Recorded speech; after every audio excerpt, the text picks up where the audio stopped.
Good evening. Fires are burning across large parts of London tonight as more serious violence breaks out on the streets of the capital for the third night in a row. The latest trouble started in Hackney in the east of the city late this afternoon before spreading to Lewisham, Peckham and now in the last hour to Croydon in South London. And these are the latest pictures live from Croydon, where a furniture store has been ablaze for at least an hour now. For the first time since the trouble began on Saturday, the violence has also flared outside the capital in Birmingham. The Home Secretary, Theresa May, has called the attacks sheer criminality and said those behind it will be brought to justice.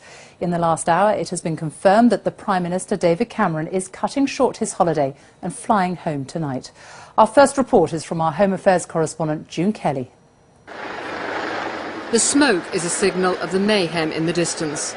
The death of a man in one part of London has triggered a wave of violence in neighbourhoods in the north and south of the capital. In Hackney, the disturbances began in the early evening. The police said they would have more officers on the streets of London tonight, and here they moved in force.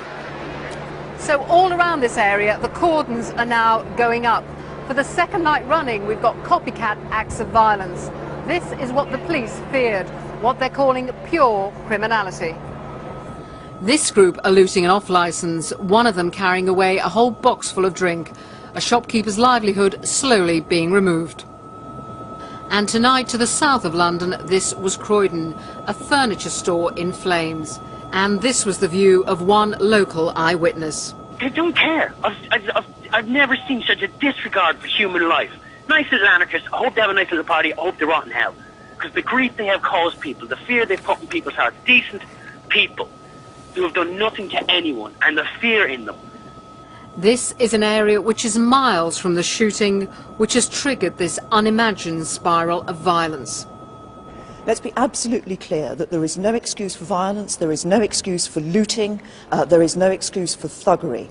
The police will obviously deal with any emerging situations as they consider best appropriate for those situations. But I am absolutely clear there is no excuse for looters or thuggery or violence on the streets. In Peckham, a clothes store was being turned over, people helping themselves as others looked on. A bus was burnt out. Police were guarding a supermarket, but they couldn't stop a pharmacy being attacked. And from the country's most senior police officer, an appeal for help in stopping the law-breaking. We have a lot of police officers on duty, but I do urge now that parents start contacting their children and asking where their children are. There are far too many spectators who are getting in the way of the police operations to tackle criminal thuggery and burglary. And I'm imploring that people within those communities actually start clearing the streets to enable my police officers to deal with the criminality that is occurring in front of them.